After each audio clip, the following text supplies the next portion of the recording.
Harbor Master David Cole had worked the Massachusetts coast for 31 years. He guided tankers through storms, managed cargo shipments, and dealt with every maritime emergency the Atlantic could throw at him. But when the call came in at 3:14 a.m. on a Tuesday morning, something felt different. Something felt wrong. Multiple vessels approaching from the northeast. His communications officer reported. No response to radio. No identification signals. Just static. Cole grabbed his binoculars and stepped out onto the observation deck. The harbor was quiet the way it always was before dawn. Fishing boats rocked gently in their berths. The lighthouse beam swept across the water in slow, steady intervals. And then he saw them, ships. At least a dozen of them, maybe more. Appearing out of the fog like ghosts, moving toward the harbor with slow, deliberate purpose. No lights, no engine noise, just silence and the soft sound of ice cracking against their hulls. How is that possible? Cole muttered. There's no current out there. Nothing that could push them in. His communications officer shrugged nervously. I don't know, sir. But I called the Coast Guard 20 minutes ago. They're sending a cutter. Cole lowered his binoculars. Something about those ships made his skin crawl. The way they moved together in formation like a fleet guided by an invisible hand. Get the tugboat, Cole ordered. We'll try to redirect them. Standard protocol, the tugboat Resolute left the harbor at 3:45 a.m. Captain Frank Harris had done this 100 times. Runaway vessels, drifting barges, ships that had lost their engines. You intercepted them, attached a tow line, and brought them into port. Simple. But when the Resolute got within 500 feet of the lead ship, Harris knew this wasn't simple. The ship was the Persephone. Harris recognized it from the maritime alerts that had been circulating for weeks. A Dutch cargo vessel that had gone missing in the Atlantic. No crew, no distress signal, just vanished. The Coast Guard had been looking for it ever since. Persephone, this is Tugboat Resolute requesting communication. Harris called into the radio. You have entered a restricted zone. Please respond. Static. Harris tried again. Nothing. He brought the Resolute alongside the Persephone, close enough to see the deck clearly. And what he saw made his blood run cold. The entire ship was covered in ice. Thick, crystalline frost coated every surface, the railings, the containers, the deck, everything. It was beautiful in a terrible way, like a sculpture made of frozen glass. But there was no way. The temperature outside was 45 degrees. Ice like that didn't form in conditions like this. Something was generating that cold from within the ship. And then Harris saw the figures. They stood on the deck of the Persephone. 20, maybe 30 of them. Completely still. Their skin was white, their clothes covered in frost. Their eyes were open. And every single one of them was looking directly at the Resolute. Jesus, Harris whispered. His first mate grabbed his arm. Captain, they're not moving. Are they statues? As if answering the question, one of the figures moved. It turned its head, slowly, mechanically, and pointed toward the harbor. Harris didn't wait. He threw the Resolute into reverse and headed back to port as fast as the engine could push him. He was on the radio the entire way back, shouting the situation to Cole. Get everyone out of the harbor. Now, something is very wrong with those ships. Cole didn't need to be told twice. By 4:30 a.m. the alarm had been raised. Emergency services were being contacted. The Coast Guard cutter was 20 minutes out, but the ships kept coming. 12, 15, 20, they filed in the harbor one by one, guided by something unseen, something that knew exactly where it was going. And on each ship, the same thing.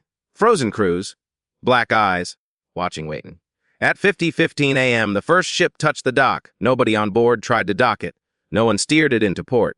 The ship simply moved into its berth, aligned perfectly, and stopped, as if it had been driven by invisible hands that knew every inch of the harbor. Cole watched from the harbor master's office, his phone pressed to his ear. The Coast Guard was saying the cutter was almost there. Emergency services were on standby. The National Guard had been contacted. None of it mattered, because at 5:22 a.m. the gangway of the Persephone lowered itself, slowly, smoothly, like it had been controlled by a computer program. And then the crew walked off the ship. They moved together, all of them, in perfect unison, like a single organism with dozens of bodies. Their steps were synchronized. Their heads turned at exactly the same time. Their black eyes swept across the harbor, taking in everything. Cole watched them from 300 feet away. He could see the frost on their skin, the way their breath came out in thick clouds despite the already cold air. They weren't running. They weren't rushing. They were walking calmly, casually, like tourists arriving at a new city. And wherever they walked, the temperature dropped. Puddles on the dock froze instantly. Metal railings turned white with frost. The air itself seemed to thicken, becoming heavier, colder. The Coast Guard cutter arrived at 50:40 a.m. Commander Rachel Torres had been given a full briefing. Multiple frozen vessels. Unresponsive crews. Possible contamination. She was prepared for a biological threat. She was not prepared for what she found. By the time her cutter entered the harbor, half the dock was covered in ice. The frozen crew from the Persephone had spread across the port, moving methodically, touching everything they passed. Every surface they contacted turned to ice within seconds. Workers who had been trying to evacuate were already frozen, caught mid-step, mid-scream. "Pull back," Torres ordered. "Get us out of here!" But the harbor entrance was blocked. Two of the frozen ships had drifted across the mouth of the harbor, sealing it shut. And on their decks, the frozen crews stood watching, like sentinels guarding a gate. Torres grabbed her radio. "Command, this is Torres. Harbor is compromised. Repeat, harbor is compromised. We need air support. We need—" The radio went dead. Torres looked at the equipment. Every electronic device on the cutter was flickering, dying one by one. The engine sputtered. The lights went out. In the sudden darkness, Torres could hear it, a sound that made her skin crawl. Ice.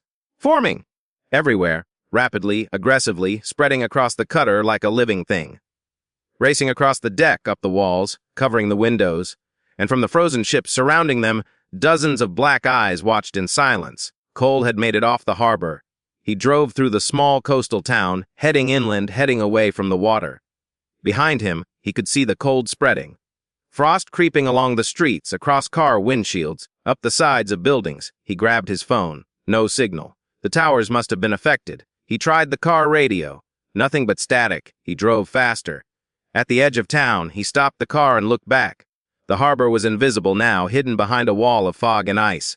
But he could see the frost spreading, moving along the roads, climbing the trees, turning the small coastal town of Belmore into a frozen wasteland in real time. And in the middle of it all, he could see them, the crews. Dozens of them now, maybe hundreds. Moving through the streets with that same slow, purposeful walk. Not running, not hurrying, because they didn't need to. The cold did the work for them. Cole's hands shook as he started the car again. He had to reach someone.